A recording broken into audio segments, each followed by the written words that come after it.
திருப்பூர் உட்பட்ட பாண்டியநகர் பகுதியில் நாட்டு வெடிகுண்டு வெடித்து ஒருவர் உடல் சிதறி பலியாகிய நிலையில் 5 பேர் காயமடைந்திருக்கிறார்கள். முக்கிய செய்தியாக பார்த்துக் கொண்டிருக்கிறோம். கூடுதல் தகவல்களை செய்தியாளர் அருண்குமார் வழங்க கேட்கலாம். அருண்குமார், வணக்கம்.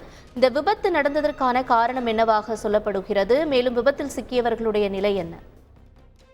வணக்கம். திருப்பூர் மாநகராட்சி உட்பட்ட பாண்டியநகர் சத்யா காலனி பகுதியில் கார்த்திக் என்பவர் சொந்தமான வீடு உள்ளது. இங்கு கோவில் விசேஷங்களுக்கு தயார் செய்யப்படும் நாட்டு வெடிகுண்டுகள் தயாரித்து வந்ததாக கூறப்படுகிறது. இந்த நிலையில் இன்று மதியம் திடீரென அதிக சத்தத்துடன் வெடிசத்தம் கேட்டுள்ளது. இதில் ஒருவர் உடல் சிதறி சுமார் 100 கிலோமீட்டருக்கு அப்பால் உடல் பாகங்கள் கிடந்துள்ளது.